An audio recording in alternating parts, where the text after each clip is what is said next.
Get this janitor out of my lobby before the donors arrive. Arthur Vance said it loud, clear, and without turning around while 30 people in tuxedos stood frozen in the grand atrium of Symphony Hall.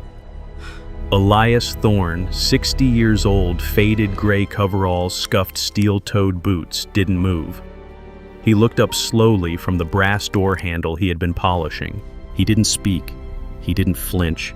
He just reached into his chest pocket and set a small, cracked cassette tape on the ledge beside him, face up, without a word.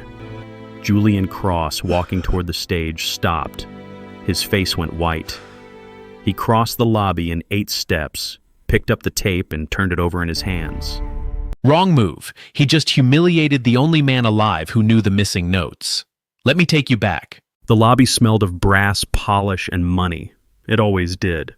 Elias Thorne had worked this building for 19 years, and the smell had never changed. Neither had the silence, the specific practice silence of a place that considered itself important. He moved slowly along the far wall, a soft cloth in his left hand, his right working in careful circles over the brass door handle. The metal caught the early morning light. It gleamed. He didn't notice. His mind was somewhere else entirely. He was humming. The melody was low, barely a breath. A deep, unhurried, almost private thing. It rolled out of him the way breath rolls out of a sleeping man, without effort, without intention. He only ever hummed it when he was certain no one could hear. When the lobby was empty, cold and still. When the city outside hadn't woken yet. He had been humming it on and off for 30 years. He never named it. He never explained it. It simply lived inside him the way certain losses live inside a person, quiet, permanent, and impossible to remove. His coveralls were faded gray. Bleach had eaten at the collar until the fabric there was nearly translucent. The left knee bore a dark stain that no amount of washing had ever fully lifted. His boots were steel-toed, scuffed down to the raw metal at both tips, and the laces had been replaced so many times that the left one was a slightly different shade of black than the right. His hands were calloused wide and cracked at the knuckles. They moved over the brass with the confident, unhurried patience of a man who had done this exact thing in this exact spot more times than he could count. From his left breast pocket, the corner of something old and pale peeked out. A cassette tape. Faded, cracked along one edge, held together at the seam with a strip of yellowed adhesive tape. He had carried it every single day for 30 years. He didn't play it. He no longer owned anything that could play it. He carried it the way some men carry photographs of the dead. Not to look at, simply to keep close. By 7:45, he had worked his way to the center of the lobby. The grand chandelier above him was still dark. The marble floor, imported Italian white with faint gray veining, stretched out in every direction around him, clean, cold, and silent. He had mopped it at 5. He had buffed it at 6. By 7, it was already showing the first faint smears of foot traffic near the entrance. He noted this without frustration. It was simply what floors did. People walked on them. You cleaned them again. He heard the side entrance open.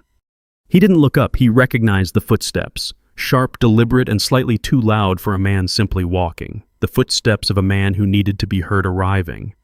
Arthur Vance crossed the lobby without acknowledging him. This was normal. This was, in fact, the preferred outcome. Acknowledgement from Arthur was never a neutral thing. It arrived wrapped in something unpleasant, a correction, a critique, a small, casual humiliation delivered with the smooth confidence of a man who had never once been told no. Elias kept his cloth moving. His eyes stayed on the brass. His humming stopped. Arthur set his leather folio on the reception desk. He was dressed as always, as though the morning were a formal occasion. His suit was dark charcoal, precisely pressed. His shoes, Italian leather, a deep cognac brown, were without a single scuff. A silk pocket square ivory with a faint silver edge sat folded in his breast pocket, with the kind of perfection that required either a great deal of practice or a great deal of help. He wore a single ring on his right hand. He wore it the way some men wear a weapon. For a long moment, Arthur simply stood at the desk reviewing something in his folio. The lobby was quiet, still, and entirely ordinary. Then he looked up. Thorne. Elias turned. He did not speak. He had learned a long time ago that speaking first in these moments was a mistake. "There's a coffee service in the East Corridor." Arthur's voice was measured, deliberate, fully controlled. "Someone left a cup on the brass rail outside the main auditorium. Clean it up before the board arrives." "Yes, sir." Arthur looked at him for a moment longer than necessary. His gaze moved slowly and without embarrassment from Elias's boots to his collar. It was a specific kind of look, the kind that measured a man not by what he was, but by what he lacked. "That melody," Arthur said. Elias said nothing. "I could hear it when I came in." Arthur closed the folio. He picked it up. He tucked it under his arm with a single practiced motion. "Whatever that street noise is, I'd prefer it stopped. We have donors arriving at 9. This is not a corner store."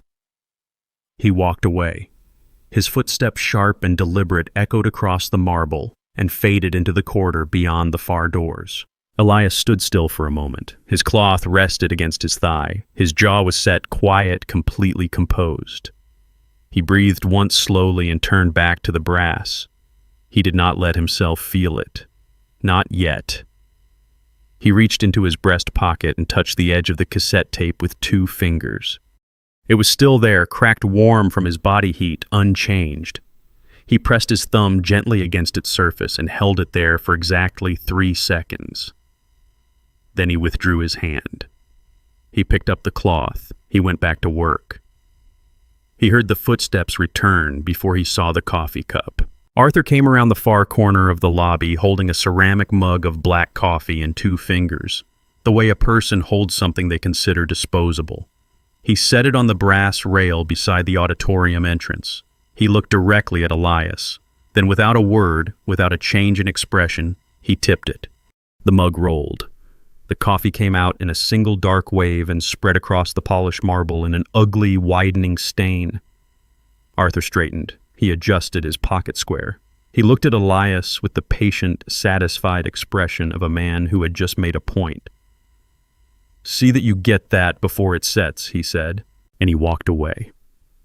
Elias stood at the edge of the stain. It was spreading slowly, finding the faint grooves between the marble tiles, darkening as it settled. He did not move immediately. He looked at it. He looked at the retreating figure of Arthur Vance, unhurried, precise, already reaching for his phone as he walked. Then Elias crouched down. He pressed the cloth to the marble. He began to clean. His hands moved in the same patient, practiced circles they always moved in. Slow, complete, and thorough. The stain came up. It always did. They always did. But what Arthur had no idea about was the song he just called Street Trash. It was the exact masterpiece his gala was built around. The East Corridor was narrow, and it smelled of old wood and dust. Julian Cross walked it slowly. He was not a man who moved quickly through spaces he had never occupied.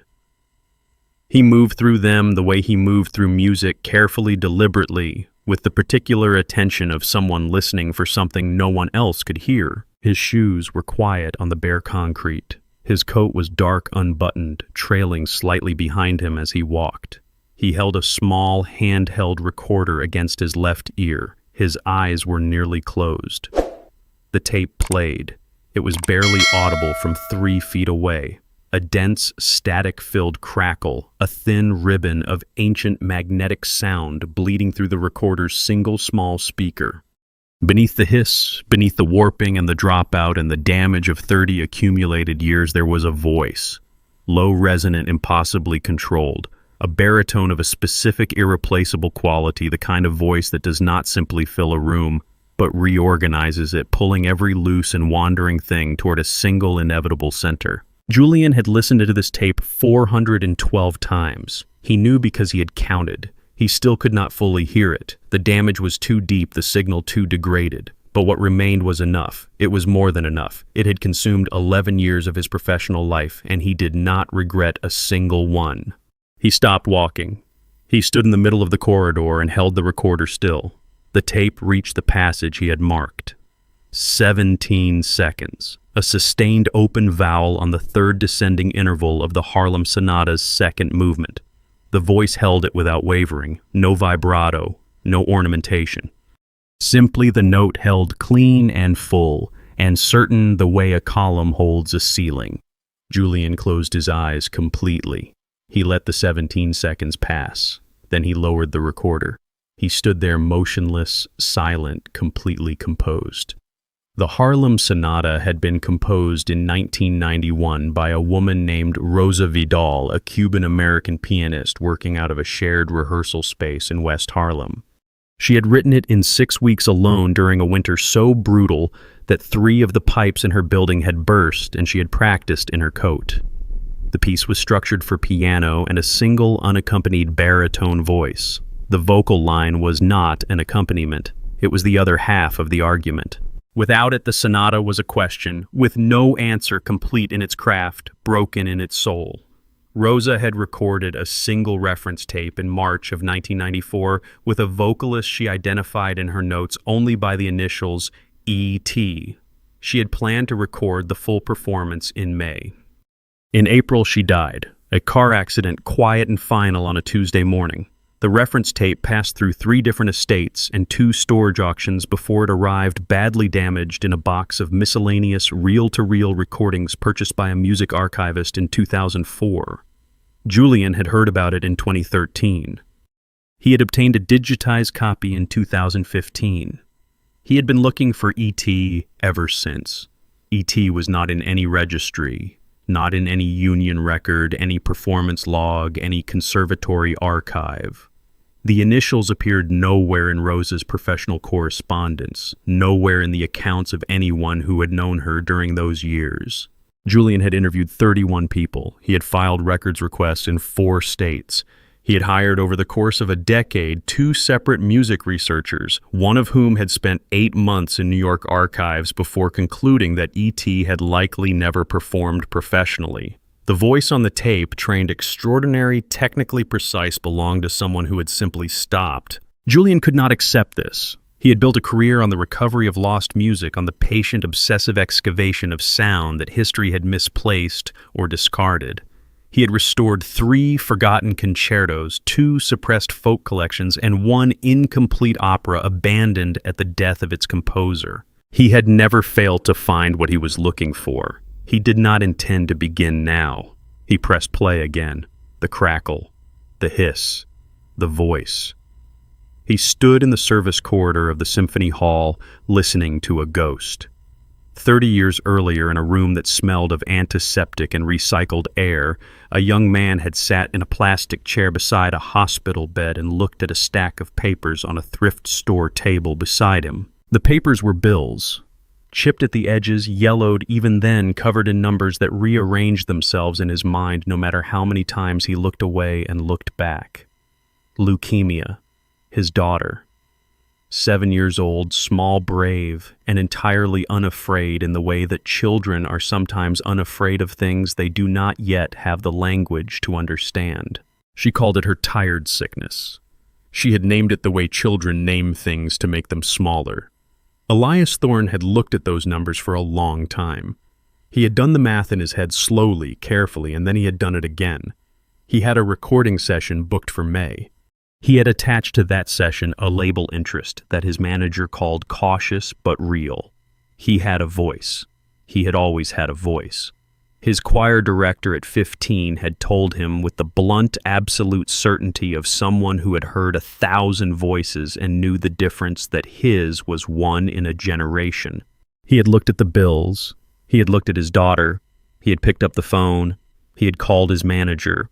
He had said what he needed to say in 2 sentences, and he had listened to the silence on the other end of the line, full, complete, and entirely unsurprised. Then he had hung up. He had folded the bills. He had put them in his breast pocket beside a cassette tape. He had just made a single rough reference recording of a piece he had loved in a room that smelled of old wood and effort. He had never performed again. He had kept the tape. Julian Cross paused in the empty corridor, tilting his head. He was almost certain in the way he was always certain about sound, that he could hear something. Faint, distant. A baritone low and private vibrating through the air vents above him like a memory that had not yet decided to leave. He stood very still. He listened. The sound was already gone. But the greatest pianist of his generation was standing 50 feet away, desperately searching for a ghost who was currently holding a mop. By 4 in the afternoon, the grand lobby had transformed.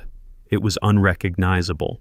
The bare functional space of the morning had been swallowed entirely by the apparatus of wealth on display, deliberate, excessive, and without apology. Long-stemmed white arrangements rose from crystal vases on every surface.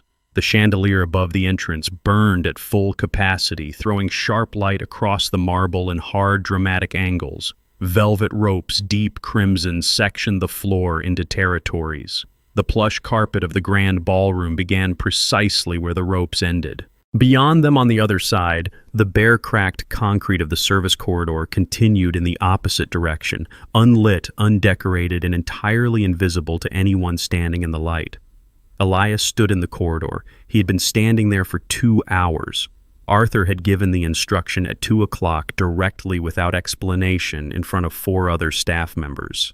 Elias was to remain visible in the service corridor for the duration of the gala's opening reception, not working, not moving through the space, simply present stationary and in full view of anyone Arthur chose to point him toward. The words Arthur had used were operational positioning. The meaning was clear, immediate, and understood by everyone in the room. This was a warning, not to Elias alone, to all of them.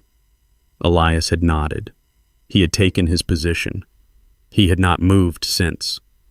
The heat in the corridor was a specific, suffocating kind. The ventilation that served the ballroom did not reach this far. The air here was still dense and accumulating, pressing down from the low ceiling with the patient, indifferent weight of something that had nowhere else to go. Elias's coveralls held the heat against his skin. His collar, already frayed and translucent at the edges, was damp. He stood with his hands resting on the mop handle in front of him, his back straight, his eyes forward, his expression carrying nothing that could be used against him. Through the wide service door to his left, propped open at an angle that gave him a partial view of the ballroom entrance, he watched the guests arrive. They came in pairs and small clusters, tuxedos and gowns, careful hair, and practiced smiles. They moved across the marble with the comfortable, unhurried ease of people who had never once worried about the surface beneath their feet. Crystal glasses appeared in their hands. Waitstaff moved between them in precise, invisible patterns. The polite, relentless clinking of glass against glass rose and fell in steady waves, blending with the low, indistinct murmur of conversation, expensive, performative, and entirely satisfied with itself. Elias watched. He did not move. His hands on the mop handle were still wide calloused. Without thinking, his fingers shifted, spreading slowly across the wooden shaft. His left hand dropped 3 inches. His right rotated slightly outward. His thumb pressed flat against the grain. The position was precise, natural, and completely unconscious. An open fifth.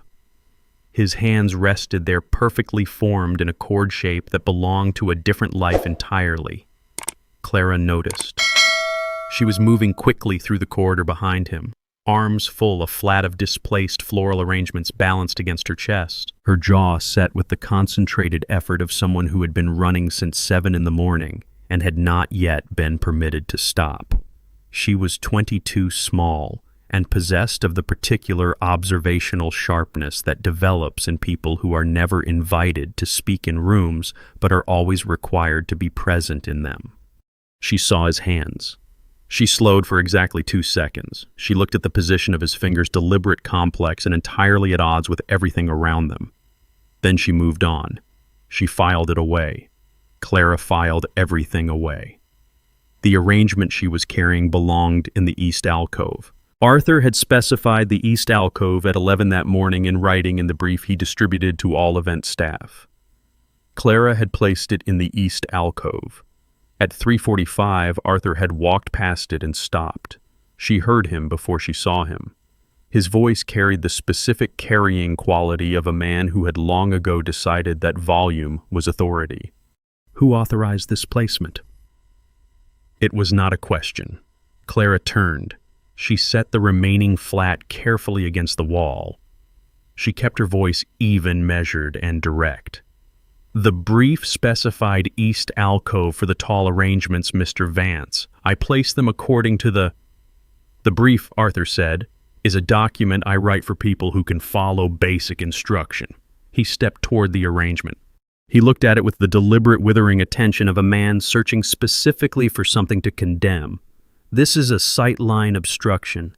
Anyone seated at the central table looks directly into a wall of flowers instead of the stage. This is amateur, careless, and frankly embarrassing given what we are paying for tonight." Clara opened her mouth. "I don't need an explanation." Arthur turned. His eyes moved past her, locating Elias in the corridor beyond. He seemed to draw something from the sight, a steadying, a recalibration. He turned back to Clara. "What I need is for you to fix it, remove it, and ensure that nothing of this quality reaches the floor again tonight." "Are we clear?" Still not a question. Clara's face was composed, pale, and entirely still. She was 22. She had been awake since 5. She had followed every instruction she had been given precisely, completely, and without complaint. Her hands at her sides were shaking very slightly. Elias moved. He did not move quickly. He did not make a sound. He simply stepped forward from the corridor, one slow, deliberate step that placed him at Clara's left shoulder, close enough to be visible, present enough to redirect the room's attention, without a word, without a gesture, without anything that could be named or documented or used. He stood there. He looked at Arthur. His expression was open, patient, and utterly without fear. Arthur looked at him. Something shifted in his face. Not retreat. Something colder and more calculated than retreat. A decision being made. "Get back to your position, Thorne." Elias did not move immediately. He let 1 full second pass. Then 2. Then he stepped back. He returned to the corridor.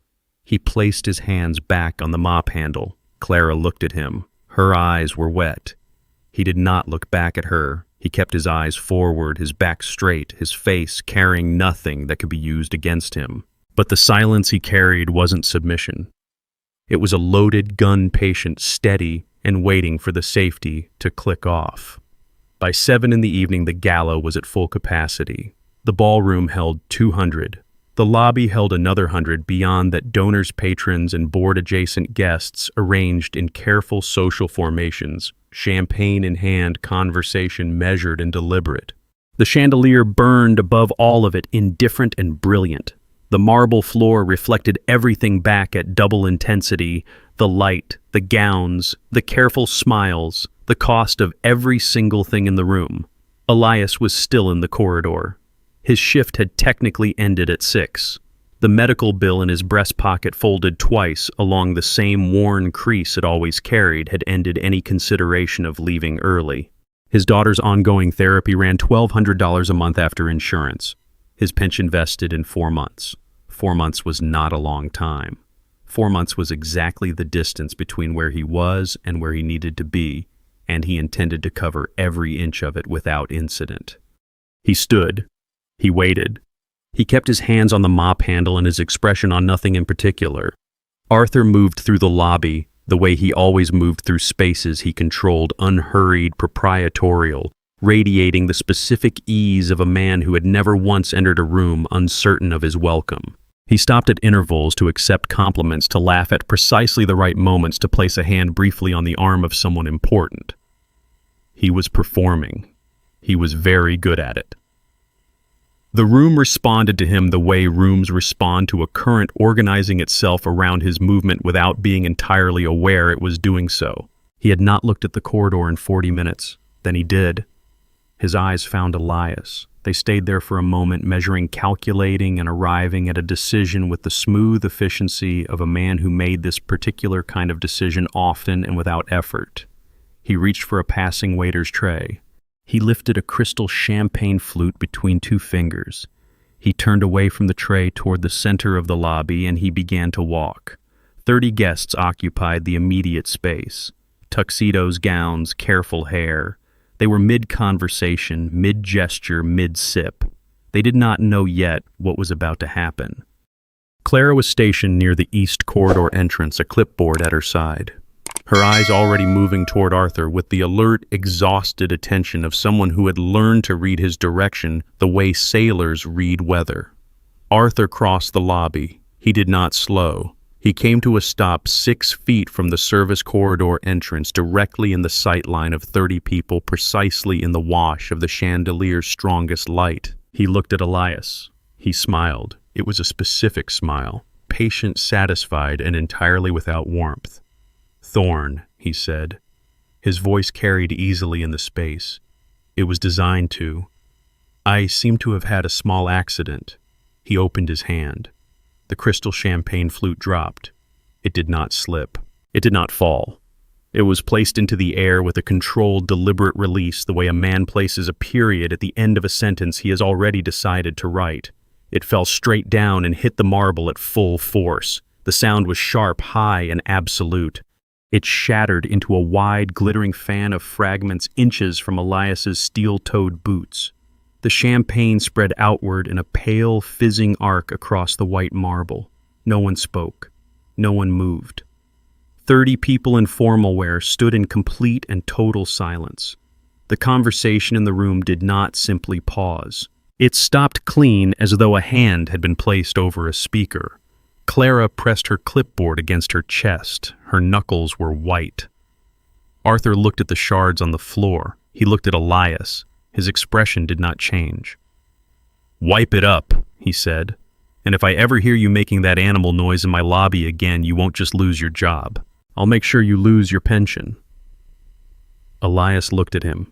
He held the look for 1 full second, quiet level and entirely still. Then he bent down. He sank to his knees on the marble. His knees met the floor with a soft, dull sound. He reached forward with his bare hands, no cloth, no gloves, no tool, and he began to collect the shards. The glass was sharp, irregular, and without mercy. The first piece caught the base of his right index finger immediately. He did not stop. The second piece opened a thin line across his left palm. He did not stop. He worked slowly, carefully, and completely, gathering each fragment with the same patient attention he brought to the brass handles every morning. His hands were bleeding. The blood was bright, specific, and impossible to miss against the white marble. It smeared in small arcs as he moved, red against white, precise and permanent-looking, the way certain things look once they have happened. Around him, the 30 guests did not move. They did not speak. They did not look away. They stood in their tuxedos and their gowns with their crystal glasses and their careful hair, and they watched a 60-year-old man bleed onto an imported floor, and they said nothing. Not one word, not one step forward. The silence they kept was not the silence of shock. It had passed through shock. It had arrived somewhere older and more deliberate.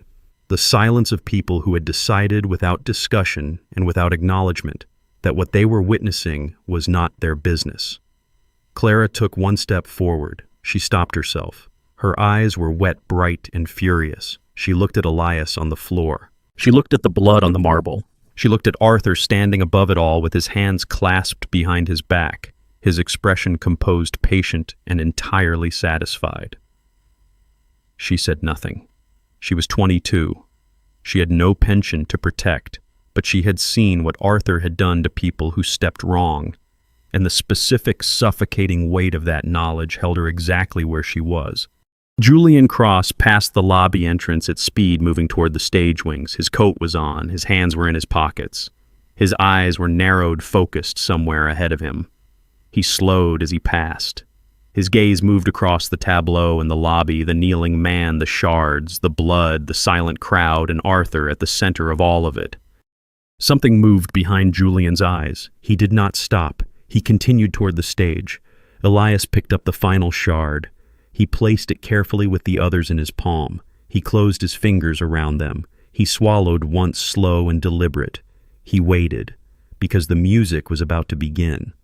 Absolutely not. He forced a grown man to pick up shattered glass with his bare hands just to show off for a room of billionaires. If that were me, I don't care about the pension. I would have thrown those shards right back at his imported shoes. Imagine being in that room, watching a father bleed for a minimum wage paycheck and not saying a single word to stop it. The audacity is real. By 8 o'clock, the auditorium was full. 2,000 people occupied every seat, still expectant and arranged in the particular quality of silence that only a full concert hall produces. The silence of collective held breath of 2,000 individual stillnesses pressed together into a single enormous quiet. The chandelier above the stage had been dimmed to a deep amber. The Steinway sat at the center of the stage under a single focused light, its polished black surface reflecting the beam back in a clean, hard line. The ivory keys caught the light along their edges. They gleamed precise in patient waiting. Julian Cross walked onto the stage. The applause was immediate, warm, and substantial. He acknowledged it with a single nod, unhurried and without performance. He sat. He adjusted the bench with 2 small movements. He placed his hands in his lap. He looked at the keys for a long moment, still private and completely inside himself. Then he placed his fingers on the opening position, and the room went absolutely silent. He did not play immediately. He held the position for 3 full seconds.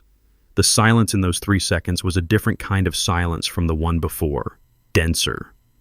More specific, charged with the particular anticipation of 2,000 people who knew something was about to happen and could not yet know what it would be. Then his left hand moved. A single low chord open, resonant and unhurried, rolled out from the Steinway and moved through the room like water moving through a space it already knew. It filled the hall to the edges and held there. The Harlem Sonata began.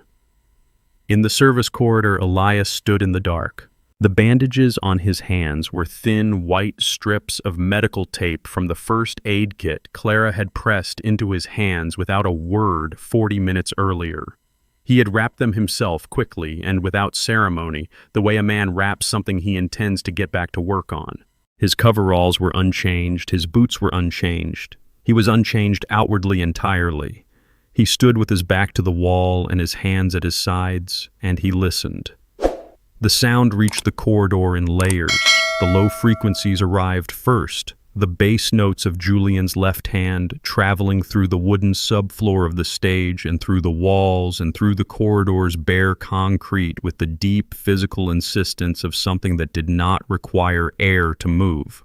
Elias felt them in his sternum before he heard them with his ears. Then the mid-range arrived, the right hand's melody clean and aching and precise. Then the full harmonic body of the piece settled into the air around him, rich, enormous, and impossible to hold at a distance. You could not listen to the Harlem Sonata from outside it. It did not permit that. It reached in and took hold of something specific and central, and it did not let go. Elias closed his eyes. He had not heard this piece performed since 1994. He had heard Rosa play it once in its entirety in the shared rehearsal room on 128th Street on a February afternoon when the radiator had been broken for 6 days and their breath had made small clouds in the air above the keys. She had played it straight through without stopping and without looking at her notes. He had stood against the far wall with his coat still on, and he had not moved for the full 40 minutes of its duration. When she finished, neither of them had spoken for a long time. Then she had turned on the bench and looked at him and said quietly and without preamble that she needed his voice for the second movement and she did not intend to ask anyone else. He had said yes before she finished the sentence. They had recorded the reference tape 3 weeks later. He had not known, standing in that room in front of a single microphone, that it would be the last time. He had not known that Rosa had 4 weeks left. He had not known that the tape would outlast her, that it would survive 2 storage auctions and a decade of archival obscurity and eventually find its way into the hands of the most meticulous musical detective of the next generation. He had not known any of it. He had simply sung. Julian's right hand climbed toward the second movement's central passage. The melody narrowed focused and descended through 3 intervals, a specific falling open vowel phrase that Rosa had built around the natural resonance of a baritone voice.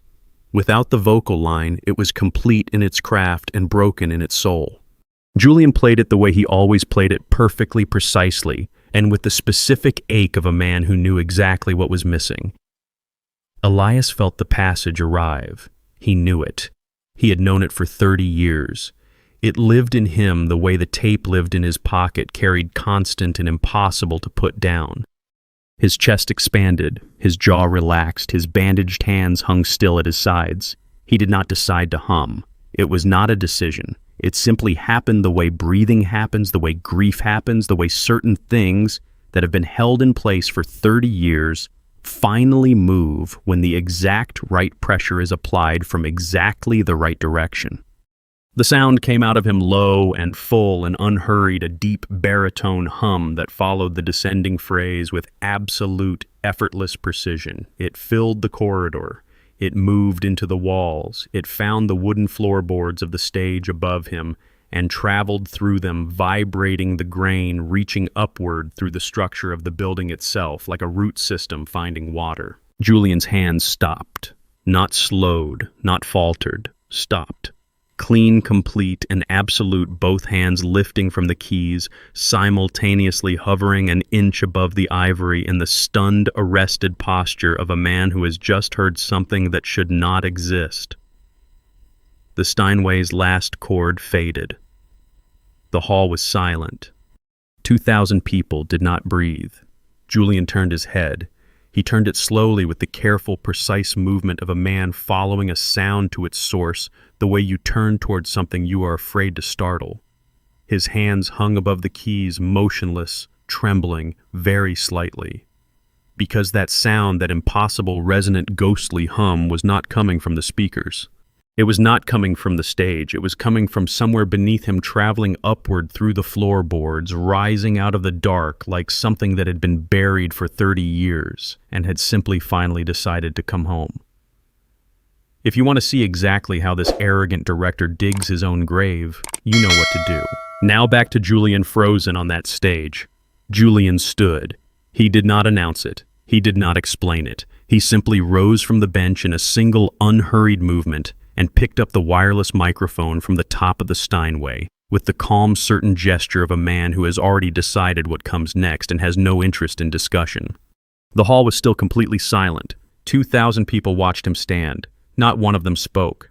The specific charged quality of the silence had shifted again, moving past anticipation, past confusion, arriving at something rarer and more unsettling.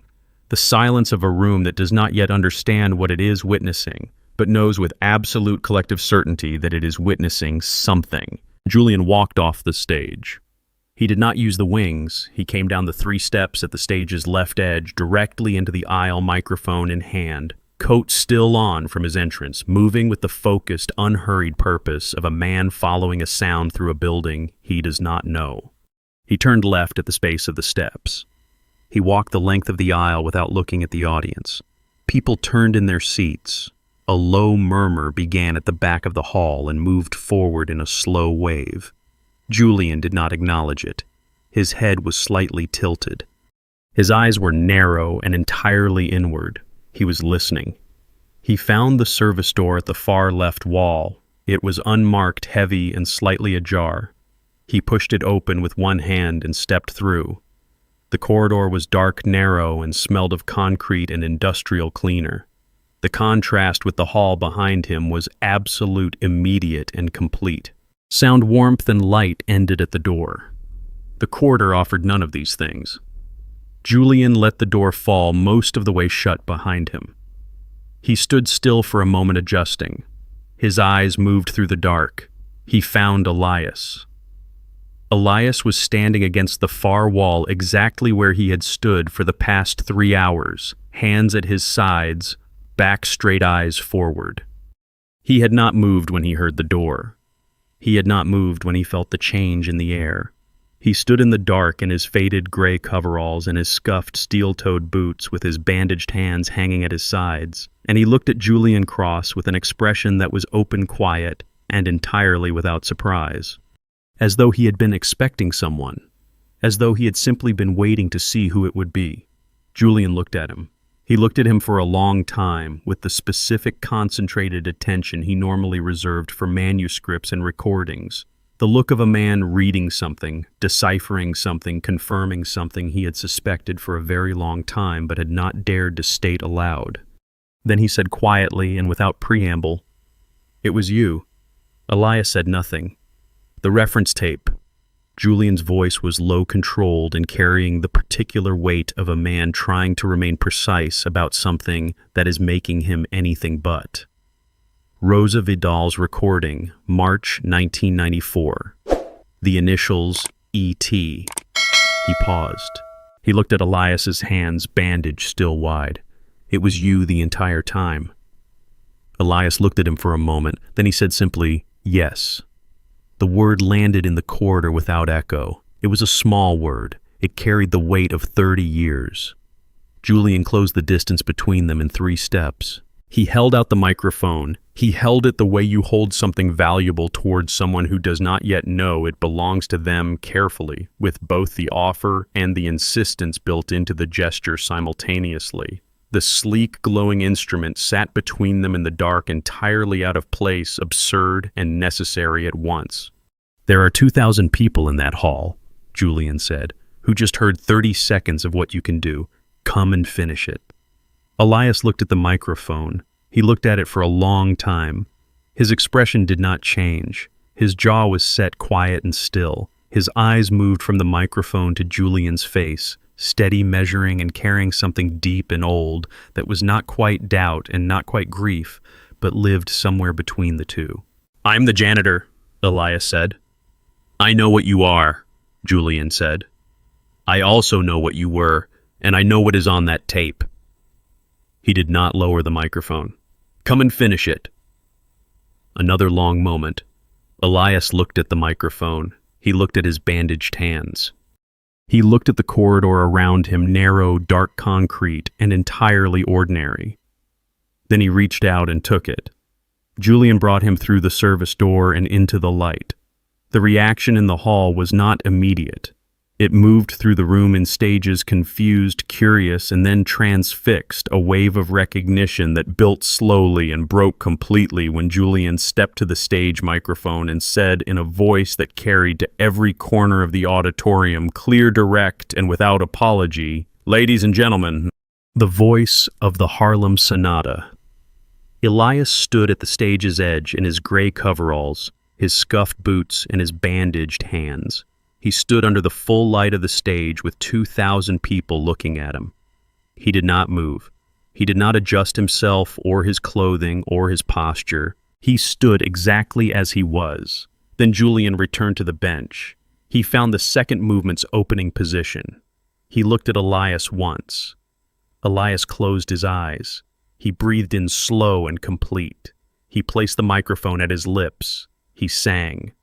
What happened next was not applause. Applause came later. What happened first was something rarer, more involuntary, and more absolute. The room went still in a way it had not been still before. A different stillness, not the stillness of waiting, but the stillness of arrival of 2,000 people, simultaneously understanding that they were present at something they would spend the rest of their lives trying to describe accurately to people who had not been there. The sound filled the hall from the floor to the rafters. It was deep, resonant, warm, and enormous. It did not perform. It simply was. Clara stood at the back of the hall. She was weeping, not quietly, not carefully, simply and completely. In the front row, Arthur Vance sat with his hands on his knees and his face the color of something that had gone wrong in a specific and irreversible way. Around him, the board members leaned toward one another. Their voices were low, urgent, and deliberate. Their eyes moved from the stage to Arthur and back to the stage. Furious, whispered calculations were being made. Arthur could feel them. He could feel the room reorganizing itself around a new center away from him toward the man standing on his stage in gray coveralls, and he could do absolutely nothing to stop it. His perfectly constructed world was collapsing, note by devastating note. The last note held for 4 full seconds. Then it released. What followed was not silence. It was the opposite of silence, 2,000 people rising simultaneously from their seats in a single enormous movement, the sound of it building from a murmur to a roar in the space of 3 seconds, wave after wave of sustained, uncontrolled applause crashing against the walls of the auditorium and coming back doubled. It was not polite. It was not measured. It was the specific, uncontrollable sound of people responding to something that had bypassed every curated, practiced layer of their aesthetic judgment and hit something underneath, something older and more honest and entirely beyond management. They stood. They did not stop. Elias stood at the edge of the stage and let it come. He did not bow. He did not smile. He stood in his gray coveralls and his scuffed boots, with the microphone at his side and his bandaged hands open and still, and he received it the way a man receives something he has waited 30 years for, quietly, completely, and without performance. Julian rose from the bench. He crossed the stage in 4 steps and stood beside him. He did not take the moment. He simply stood there a half step behind and let Elias have it entirely. In the front row, Arthur Vance stood, not from applause, from fury. He moved fast. He came up the stage steps on the left side, the same steps Julian had descended an hour earlier, and he crossed the stage with the specific contained energy of a man who has made a decision and intends to execute it before the room can organize a response. His face was red precise and entirely without the practiced composure that had governed every public movement he had made for 20 years. It was gone. What was underneath it was smaller, meaner, and considerably less controlled. He reached Elias first. He positioned himself between Elias and the audience, a deliberate physical act of erasure, and turned to face the hall. "This performance," he said, reaching for the stage microphone, his voice, sharp, carrying, and constructed to sound reasonable, was unauthorized. "This individual is a member of the building's maintenance staff. He is not a scheduled performer, and his presence on this stage constitutes a trespass under the terms of his employment contract."